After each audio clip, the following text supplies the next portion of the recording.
നമുക്ക് ചിക്കൻ കൊണ്ട് നല്ല അടിപൊളി ഒരു സ്നാക്ക് ഉണ്ടാക്കാം. നോമ്പ് തുറക്കുമ്പോഴൊക്കെ കഴിക്കാൻ ഭയങ്കര ടേസ്റ്റ് ആയിരിക്കും. മക്കൾക്കൊക്കെ കൊടുത്താൽ അവർക്കൊക്കെ വലിയ ഇഷ്ടമാവും.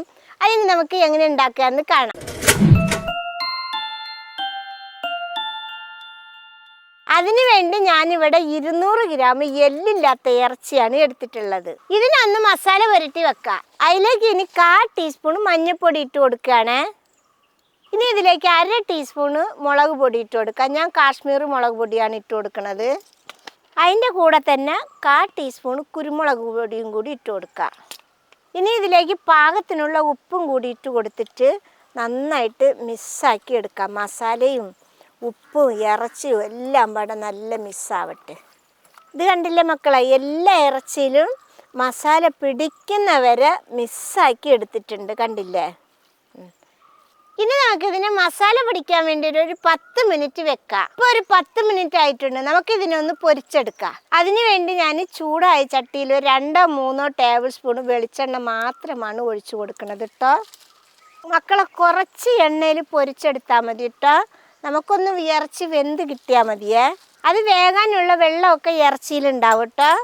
ഇതാ ഇത്ര എണ്ണയിൽ നമുക്ക് പൊരിച്ചെടുക്കാം. അപ്പം നമ്മുടെ എണ്ണ നന്നായിട്ട് ചൂടായിട്ടുണ്ട്.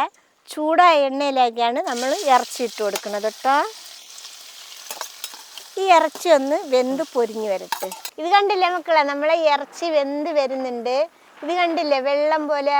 അപ്പം നിങ്ങളൊക്കെ വിചാരിക്കും എണ്ണയാണെന്ന്. ഇറച്ചിയിൽ നിന്നിറങ്ങിയ വെള്ളമാണ് കേട്ടോ. ആ വെള്ളവും എണ്ണയും പാടെ അത് വെള്ളം വറ്റണ വരെ നമുക്കൊന്ന് വേവിച്ചെടുത്താൽ മതി. വല്ലാതെ മുരിയൊന്നും വേണ്ട കേട്ടോ. അതുകൊണ്ടാണ് നമ്മൾ കുറച്ച് എണ്ണ ഒഴിച്ചത് കേട്ടോ.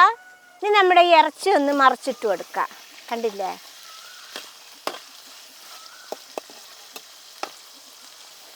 ഇനി ആ സൈഡും കൂടി ഒന്ന് നന്നായിട്ടൊന്ന് വെന്ത് വരട്ടെ. ഇത് കണ്ടില്ലേ മക്കളെ, നമ്മളെ ഇറച്ചി വെന്ത് വന്നിട്ടുണ്ട്. ഇനി നമുക്കിത് കോരിയെടുക്കാം.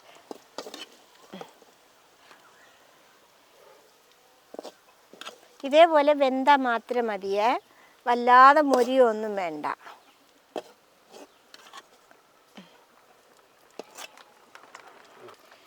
ഇത് കണ്ടില്ലേ, ഇറച്ചി നല്ല അടിപൊളിയായിട്ട് വെന്തിട്ടുണ്ട്. ഇനി ആ എണ്ണയിൽ തന്നെ ഒരു വലിയ ഉള്ളി കുനുകുന അരിഞ്ഞത് ഇട്ട് കൊടുക്കുക. ഇതിൻ്റെ കൂടെ തന്നെ ഒരു പച്ചമുളക് അരിഞ്ഞത് ഇട്ട് കൊടുക്കുക. ഇനി നമുക്കൊരു 2 തണ്ട് കറിവേപ്പിലയും കൂടി ഇങ്ങനെ ഊരിയിട്ട് ഒന്ന് മുറിച്ചിട്ട് ഇട്ട് കൊടുക്കുക.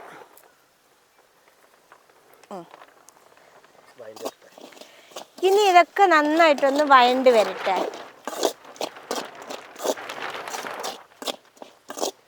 അങ്ങനെ മക്കളെ, നമ്മുടെ ഉള്ളിയൊക്കെ ഒന്ന് വഴണ്ട് വന്നിട്ടുണ്ട്.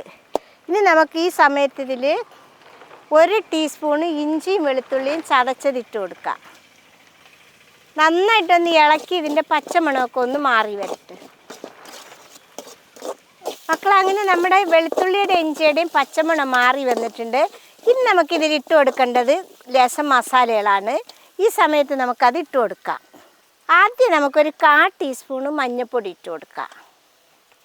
ഒരു 1/4 ടീസ്പൂണ് കുരുമുളക് പൊടി ഇട്ട് കൊടുക്കാം. 1 ടീസ്പൂണ് ചിക്കൻ മസാല ഇട്ട് കൊടുക്കാം. ഇനി നമുക്ക് ഇറച്ചിയിൽ ഉപ്പിട്ടിട്ടുണ്ട്. മസാലയ്ക്ക് പാകത്തിനുള്ള ഉപ്പിട്ട് കൊടുക്കാം. ഇനി നമുക്ക് നന്നായിട്ട് ഇളക്കി മസാലകളെല്ലാം പാടെ ഒന്ന് മിക്സാക്കി എടുക്കാം. മസാലയുടെ പച്ചമണമൊക്കെ ഒന്ന് മാറട്ടെ. മക്കളെ, ഇത് കണ്ടില്ലേ, നമ്മുടെ മസാലയുടെ പച്ചമണമൊക്കെ മാറിയിട്ടുണ്ട്. ഈ സമയത്ത് നമുക്ക് നമ്മൾ വേവിച്ച് വെച്ച ഇറച്ചി ഇട്ട് കൊടുക്കാം. ഞാൻ ഒന്ന് ചെറുതായിട്ട് പൊടിച്ചടിച്ചിട്ടുണ്ട്. അത് നമുക്ക് ഇട്ട് കൊടുത്ത് മസാലയുടെ കൂടെ നന്നായിട്ട് മിക്സാക്കി എടുക്കാം. ഞാൻ വലിയ വലിയ കഷ്ണങ്ങളായിട്ടിരുന്നത് ഓരോന്നും പൊടിച്ചിട്ടിട്ടുണ്ട്. അല്ലാതെ എല്ലാ കഷ്ണങ്ങളും വല്ലാതെ പൊടിച്ചിട്ടൊന്നുമില്ല കേട്ടോ. മക്കളെ, അപ്പം നമ്മൾ ഇറച്ചൊക്കെ ഇട്ട് ഒന്ന് മിക്സാക്കിയിട്ട് നല്ല ഒന്ന് ചൂടായി വന്നിട്ടുണ്ട്. ഈ സമയം നമുക്കിതിലിനി കുറച്ച് മല്ലിയില ഇട്ട് കൊടുക്കാം. അതുകൂടി ഒന്ന് നമുക്കൊന്ന് മിക്സാക്കി ചൂടാക്കി എടുക്കാം. അപ്പോൾ മക്കളെ, നമ്മുടെ മസാലയുടെ പണി ഇത്രയേ ഉള്ളൂ. നമുക്കിനി ഇത് ഇറക്കി വെക്കാം. ഇനി നമുക്കൊരു ജാറിലേക്ക് ഒരു 2 കോഴിമുട്ട പൊട്ടിച്ചത് ഒഴിക്കാം. ഇനി അതിൻ്റെ കൂടെ 1 കപ്പ് മൈദ മാവിട്ട് കൊടുക്കുക. ഇനി മൈദ മാവില്ലെങ്കിൽ ഗോതമ്പ് മാവിട്ട് കൊടുത്താലും കുഴപ്പമില്ല കേട്ടോ. ഇനി നമുക്കിതിൽ 1 കപ്പ് പാൽ ഒഴിച്ചു കൊടുക്കാം.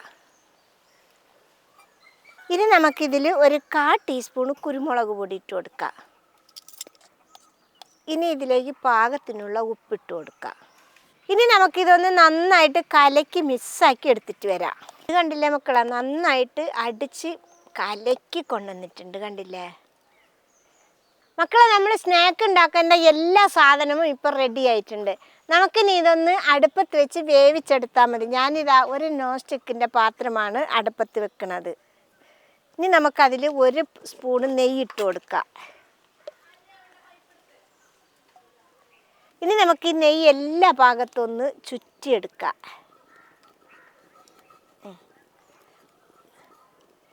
കണ്ടില്ലേ, എല്ലായിടത്തും ചുറ്റി വന്നിട്ടുണ്ട്. ഇനി നമ്മൾ അരച്ചു കൊണ്ടുവന്ന മാവ് ഇതിലേക്ക് അങ്ങോട്ട് ഒഴിച്ചു കൊടുക്കുക. മക്കളെ, ചട്ടി ലേശം ചൂടായിട്ട് വേണം ഇത് ഒഴിച്ചു കൊടുക്കാൻ കേട്ടാ. ഇനി മാവ് ഒഴിച്ചു കൊടുത്ത അപ്പം തന്നെ നമ്മൾ ഉണ്ടാക്കി വെച്ച മസാല ഇതിൽ എല്ലായിടത്തും ഇതേപോലെ പരത്തിയിട്ട് കൊടുക്കാം കേട്ടോ.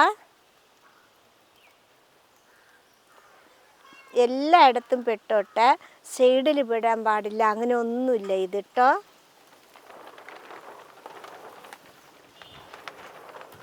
ഇനി നമുക്കൊരു ഭംഗിക്ക് വേണ്ടിയിട്ട് ഈ ക്യാപ്സിക്കം റൗണ്ടിൽ മുറിച്ചതാണ്, അത് നമുക്ക് ഇതിൻ്റെ മേലെ അങ്ങനെ വെച്ച് കൊടുക്കാം. ഇനി ഇതിൻ്റെ മേലെ ഇച്ചിരി നമുക്ക് മല്ലിയിലയും കൂടി ഇട്ട് കൊടുക്കാം. ഈ ക്യാപ്സിക്കമും മേലെയുള്ള മല്ലിയിലയൊക്കെ വേണമെങ്കിൽ ഇട്ട് കൊടുത്താൽ മതി കേട്ടോ മക്കളെ. ഇനി നമുക്കിത് മൂടി വെക്കാം. ഇനി നമുക്ക് ചെറിയ തീ വെച്ചിട്ട് ഒരു 15 മിനിറ്റ് വേവിച്ചെടുക്കാം. നല്ല തീ വെച്ചാൽ അടി കരിഞ്ഞു പോവും, എന്നാൽ മേലെ വേഗവും ഇല്ല കേട്ടോ. അതുകൊണ്ടാണ് ചെറിയ തീ വെക്കാൻ പറഞ്ഞത്. മക്കളെ, നമ്മുടെ സ്നാക്ക് വെച്ചിട്ട് ഇപ്പോൾ 15 മിനിറ്റ് ആയിട്ടുണ്ട്. ഇനി വെന്തിക്കണമെന്ന് നോക്കാം. ഇതാ ഞാനൊരു ഈർക്കിൽ കൊണ്ടാണ് കുത്തി നോക്കണത്. അയ്യവ നല്ല വെന്തിക്കണം കേട്ടോ. കണ്ടില്ലേ, വെന്തിട്ടില്ലെങ്കിൽ ഈ ഈർക്കിൽ നമ്മളിങ്ങനെ കുത്തി നോക്കുമ്പോൾ ഇതിൽ മാവ് പോലെ വരും കേട്ടോ. കണ്ടില്ലേ, ഇപ്പം അത് വരുന്നൊന്നുമില്ല, നന്നായിട്ട് വെന്തിട്ടുണ്ട് ഇപ്പം. നമുക്കിനി ഇത് എടുക്കാം. അതിൻ്റെ മുന്നേ നമുക്കിതാ ഈ സൈഡൊക്കെ ഒന്ന് മെല്ലെ ഒന്നിങ്ങനെ ഇളക്കി കൊടുക്കാം കേട്ടോ. കണ്ടില്ലേ, ഇനി നമുക്കിത് ഇറക്കിയിട്ടൊരു പാത്രത്തിലേക്ക് മാറ്റിയെടുക്കാം. കണ്ടില്ലേ മക്കളെ, നമ്മുടെ സ്നാക്ക് സിമ്പിളായിട്ട് ഉണ്ടാക്കിയിട്ടുണ്ട്. ഞാനിതാ ഇതൊന്ന് മുറിച്ച് കാണിച്ചു തരാം.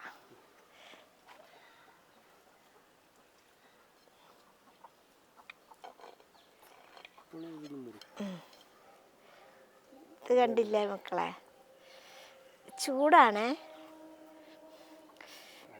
ഇതാ നല്ല അടിപൊളിയായിട്ടായിട്ടുണ്ട്. കണ്ട പുറം ഭാഗം കണ്ടില്ലേ. അപ്പം മക്കളെ, ഇതാണ് നമ്മുടെ സിമ്പിളായിട്ട് ഉണ്ടാക്കിയ സ്നാക്ക്. ഇത് എല്ലാവർക്കും ഇഷ്ടപ്പെടും. ഒരു പ്രാവശ്യമെങ്കിലും ഇത് ഉണ്ടാക്കി നോക്കണം. ഇഷ്ടപ്പെട്ടാൽ സബ്സ്ക്രൈബ് ചെയ്യുക, ലൈക്ക് ചെയ്യുക, കമൻറ്റ് ചെയ്യുക, ഷെയർ ചെയ്യുക. മക്കളെ ഫോളോ ചെയ്യാനും കൂടി മറക്കരുതേ.